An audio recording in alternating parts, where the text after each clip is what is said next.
அனைவருக்கும் இதயத்தின் பொங்கல் நல்வாழ்த்துக்கள். பொங்கலோ பொங்கல்.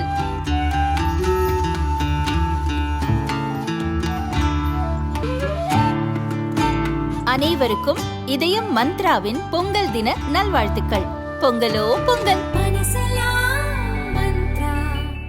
ரொம்ப டயர்டா இருக்கு.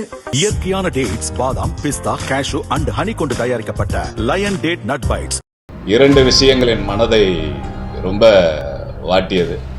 என்னை பெற்றெடுத்த தாய் புரட்சி தலைவி அம்மாவின் படத்தை வீட்டிலிருந்து அலுவலகத்திலிருந்து அகற்றுவாயா என்று கேட்டதும் எனக்கு அசிங்கமாக இருக்கிறது. இதெல்லாம் வேலையாப்பான்னு எப்போன்னு கேட்டதும் எனக்கு மிகுந்த வேதனை அடைந்த இரவு முழுவதும் என்னால் உறங்க முடியவில்லை. காலையில் வீட்டாளர்களுடன் சொல்லிவிட்டு இந்த முடிவை தெளிவாக எடுத்திருக்கிறேன். பெரம்பலூரைச் சேர்ந்தவர் குன்னம் ராமச்சந்திரன். அதிமுக முன்னாள் எம்எல்ஏவான இவர் ஓபிஎஸ் ஆதரவாளராக இருந்து வந்தார். முன்னாள் அமைச்சர் வைத்திலிங்கம் நேற்று திமுகவில் இணைந்ததை அடுத்து ராமச்சந்திரனும் திமுகவில் இணையவுள்ளதாக தகவல்கள் வெளியாகின. இந்நிலையில் தான் பொது வாழ்விலிருந்து முற்றிலும் விலகுவதாக குன்னம் ராமச்சந்திரன் கண்ணீர் மல்க பேட்டியளித்தார். நேற்றைய தினம் நாங்கள் கூடியெடுத்த திராவிட முன்னேற்ற கழகத்தில் இணைவது என்ற முடிவில் நேற்று எனது இல்லத்தில் குடும்ப உறுப்பினர்களின் கடுமையான எதிர்ப்பும் அதனால் ஏற்பட்ட பிரச்சனையின் காரணமாகவும் எனது உடல்நலத்தின் மருத்துவர் ஆலோசனையின் காரணமாகவும் நான் இன்று மாற்று முடிவை எடுத்திருக்கிறேன். இல்லத்தார்கள் ஆலோசனைக்கிணங்க, மருத்துவர்களின் ஆலோசனைக்கிணங்க நான் பொது வாழ்க்கையிலிருந்து விலகிக் கொள்வது என்ற முடிவை எடுத்திருக்கிறேன்.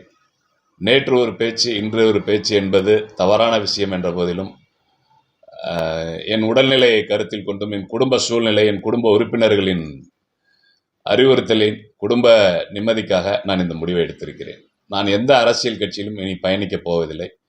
தயவு கூர்ந்து அண்ணன் வைத்திலிங்கம் அவர்களும் என்னோடு இத்துடன் பயணித்த கழக தொண்டர்களும் என்னை மன்னித்து என்னோடு இதுவரை உறுதுணையாக இருந்த கழக தொண்டர்கள் அவரவர் விரும்பும் கழகத்தில் இணைந்து பணியாற்றும்படி அன்போடு கேட்டுக்கொள்கிறேன். ஏன் நீங்க உங்களோட அறிவிப்பு முதல்ல நீங்க திமுக இணையறேன்னு சொல்லும் போது உங்களோட வீட்டாருடைய மனநிலை எப்படி இருந்துச்சு? நீங்க காலையில் அமைச்சர் ஆர்விஎன்கிட்ட முடிவெடுத்து அவர் சொன்னப்ப நான் அவர்கிட்ட சில விஷயங்களை பேசினப்ப அமைதியாக இருந்தாங்க. எங்கள் வீட்டில் ஒன்றும் பெரிய எதிர்ப்பு இல்லை. ஆனால் நான் இங்கே வந்துட்டு எல்லாத்துலேயும் கூட்டம்லாம் முடிச்சுட்டு நான் வீட்டுக்கு போகிறப்போ ஒட்டுமொத்த குடும்பமே என் வீட்டில் குடுமி இருந்தாங்க. நாங்கள் எங்கள் அக்காமார்கள்லாம் கூட வெளியில் கல்யாணம் பண்ணி கொடுத்த அக்காமார்கள்லாம் கூட வந்திருந்தாங்க. அக்கா பிள்ளைங்க வந்துருந்துச்சு. ஒட்டுமொத்த குடும்பமும் அந்த கருத்துக்கு எதிர்ப்பு தெரிவித்து 2 விஷயங்கள் என் மனதை ரொம்ப வாட்டியது.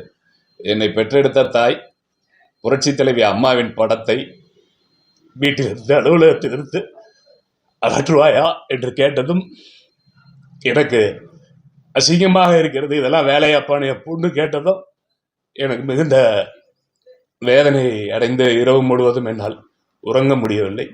காலையில் வீட்டாளர்களுடன் சொல்லிவிட்டு இந்த முடிவை தெளிவாக எடுத்திருக்கிறேன்.